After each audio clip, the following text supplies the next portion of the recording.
Hello' friends, মই আজি মোৱা মাছৰ তৰকাৰী বনাম। এই মোৱা মাছখিনি মই ভেদাইলতাৰ পাতেদি বনাম। আপোনালোকে চাওকচোন কেনেকৈ বনাওঁ মই। আগতে মই পিঁয়াজ নহৰুখিনি মই পিচি লোৱা নাই। নহৰুখিনি এনেকৈ কাটি ল'ব লাগিব সৰু সৰুকৈ। আৰু জলকীয়া, কেঁচা জলকীয়া 3টামান ফালি লৈছোঁ আৰু পিঁয়াজখিনি মিহিকৈ কাটি লৈছোঁ। এতিয়া মই কেনেকৈ বনাওঁ ফটাফট চাওকচোন। এয়া তেল দি লৈছোঁ কেৰাহীটোত, মিঠাতেল দিছোঁ। এয়া প্ৰথমতে পিঁয়াজ আৰু কেঁচা জ্বালা দিছোঁ।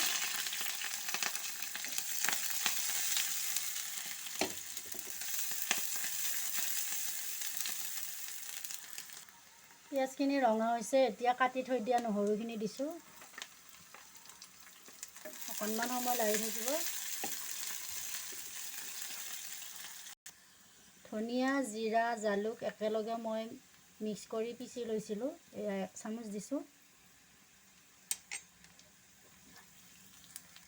হালধি আধা চামুচ দিছোঁ। এতিয়া মই এই মোৱা মাছকেইটা ইয়াতে ঢালি দিছোঁ।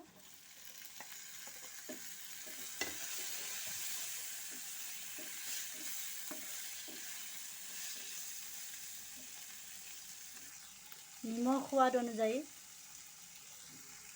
এইখিনি সময়তে মই গেছটো অলপ কমাই দি মাছখিনি অলপ লাৰি আছোঁ তেলত।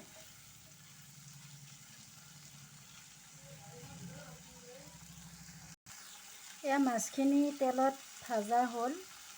এতিয়া মই এই ভেদাইলতাখিনি মিক্সি গ্ৰাইণ্ডাৰত পিচি লৈছোঁ। এতিয়া মই ইয়াতে ঢালি দিম।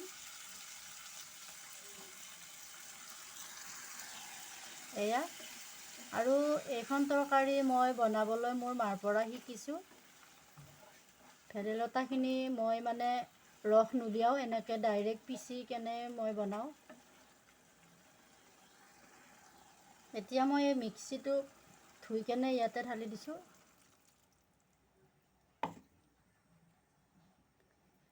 এয়া এইখিনি পানী একেবাৰে কমাই ল'ম। এতিয়া গেছটো মই বঢ়াই দিছোঁ।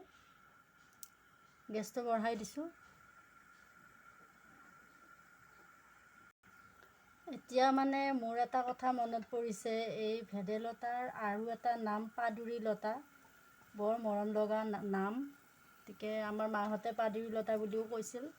আপোনালোকৰ আৰু এই লতাবিধৰ কিমান নাম জানে আৰু আছে যদি ক'বচোন, আৰু যদি অন্য এটা নাম আছে। এয়া প্ৰায় হৈয়ে গৈছে, পানী নাইকিয়া হৈ গৈছে।